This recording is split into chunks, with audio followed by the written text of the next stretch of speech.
Well, let's talk about that. So, Ye, recently was on DSG, an experiment that, to put it lightly, did not go well.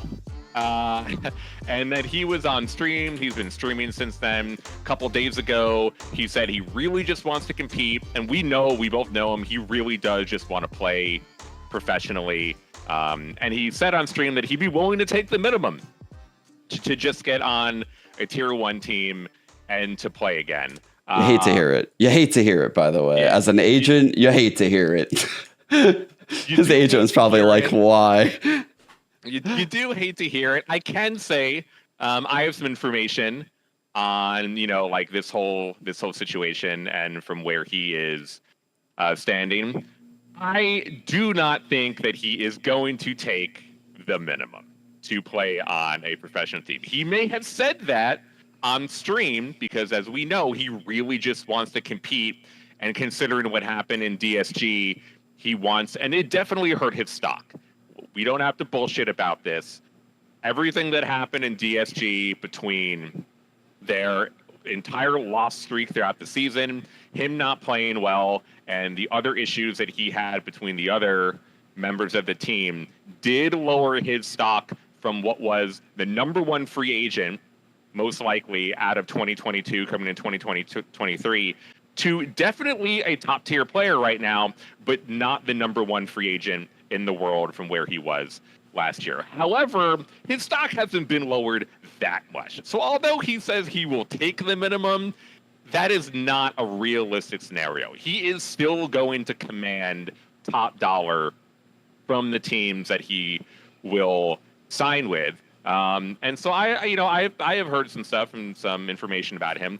First off, he is willing to sign to a team not to play as duelist. He is willing to sign as an initiator or even a sentinel to get on a tier 1 team. And I think this is a really big deal because the amount of spots that are open for duelist right now is not that high. I mean, we were even thinking about like where would Koala Noob go? And we were talking about it just a second ago. I think Cloud9 would actually be a perfect fit for him. But there aren't a lot of options open due to we're going to have Aspis more than likely as a free agent. Who knows what's going to happen with Tens, even though I really think that he's going to be gone from Sentinels. The options for that duelist role are much lower than it is for the initiator across the board. So Ye is willing to at least sign to a team with the thinking that he would not be the star duelist. Now, that's not going to say that. I can definitely see him signing on as the initiator and then see how things go. A couple weeks go by. Maybe the team didn't play as well. Maybe he's putting up better stats than the duelist. And then he just happens to pop up one week and play as the Jet. I could definitely see that happening. But as I understand, he is willing to sign as the initiator or even a sentinel. Do you feel like that is a good move for him? That's a great move for him. Yeah, that's interesting news that he's willing to play initiator. Oh wow, there's like not many like top level like CS experience initiators that have had like obviously he's had leadership under like FNS and Chet. He's definitely learned that shit from the best. He was entering using like the greatest initiators in our region, like Crashies, FNS Victor sometimes. Like he's definitely got some experience doing some good shit with some really good initiators. I think he can do that for sure. And I think he's going to be a hot commodity just because I've been a believer in like the resurgence of Chamber now for a couple months. And I think has effect. Yeah, there's going to be a push for like more Chambers probably in the pro level, just to kind of go like counter comps a little bit to like some of the stuff that you're seeing. And I know a lot of the teams were tinkering with like, I think I heard that 100 Thieves was running Chamber on like 6 out of the 7 maps going into that Sentinel series. So like they were ready to play Chamber quite a bit, I believe, in LCQ. And I think a lot of teams were, because NA does have some pretty good Raze mains. And what Chamber does is it allows you to have an op and still use like a Raze or a Neon. Whereas like if you have your Jet opping, you lose a little bit of value running like the double duelist. You definitely can. And like Chamber Jet is like a weird combo.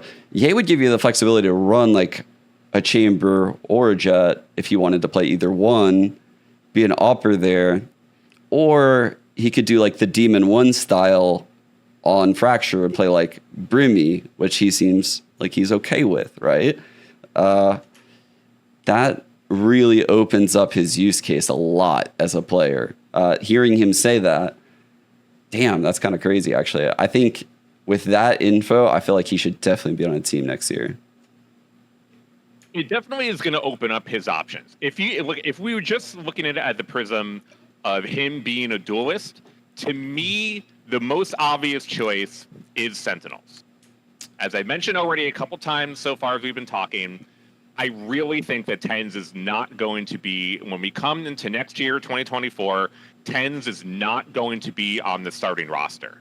He's either going to be a content creator for Sentinels, or he's going to be a full player for another team, or he's going to be a content creator for another team. I do not see TenZ as a starting roster on Sentinels, and I feel like that is Ye's number one best option for a North American team if he really wants to play the star duelist.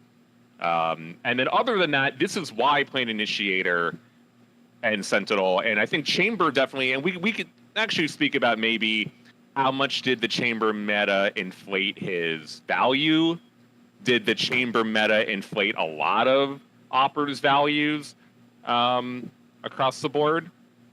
You know, and how much did that really affect things? Because we look at the other landscape, as we were talking about earlier. One, the situation between him and Cloud9 is completely fractured, and that does not seem like it's going to happen. Two, I think as we both heard, there were some things that happened between him and the ex-NRG, the ex-Optic guys, current NRG guys, that didn't leave that relationship very good as well. And that him not re-signing with that team was a combination of him getting better offers in the offseason, but also having a fractured relationship with those guys. Now, maybe because time has passed, and we, again, don't know what's going to happen with artists going forward. I think if NRG have a great run in Champions, that probably is going to reinforce that artists might stay on the team. But let's just say that like availability is open. That might be an option to go back to NRG, but even that seems, considering what I've heard, is, I think, not entirely realistic. I think EG probably is very happy with Demon 1. Demon 1 is the guy that brought them on their run. I think there's no scenario where he gets in on the duelist there, and it feels like that 100 Thieves is pretty happy with Cryo and Cryo's performance for the team. So that leaves basically only Sentinels for the duelist role.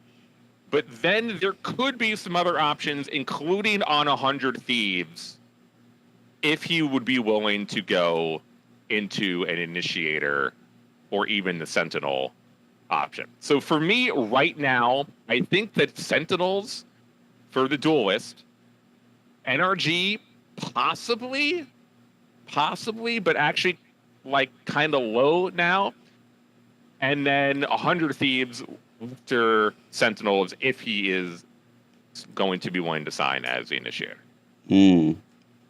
But from what I understand, he also is willing to go to hear offers from both EMEA and APAC.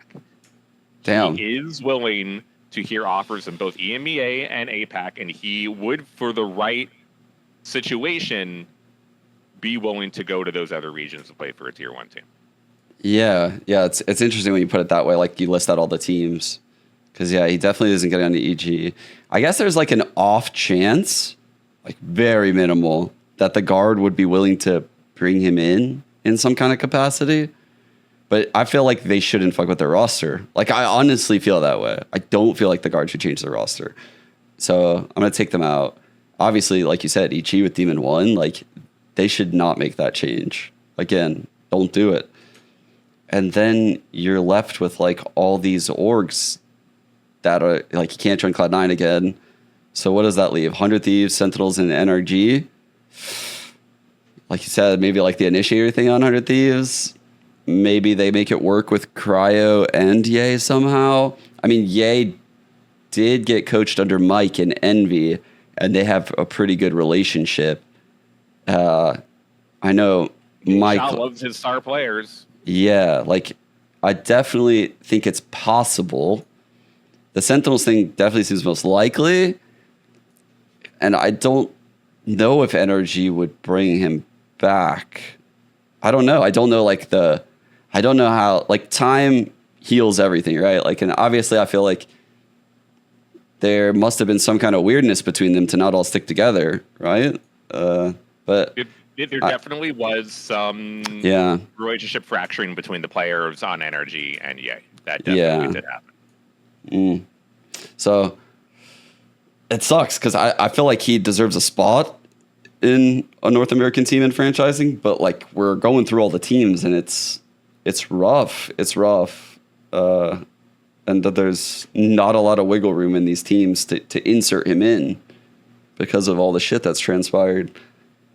Damn, that's crazy, actually. That is crazy as fuck. He can certainly get a spot in, like, APAC or EMEA. Like, he definitely could make any team, like, significantly better if he were to join that's, like, in the lower half of those leagues. He definitely, from what I understand, wants to stay in North America, but he is open to what would happen. I think Europe, I think a ton of moves are going to be happening. So many moves are going to be happening with EMEA that we're not even sure of what's going to happen. I hear Bleed in the APAC region kind of has a blank check to several players for next year. I think that's probably the least potential that's going to happen. But he would definitely rather stay and focus in North America. I think that would be probably the best for him too.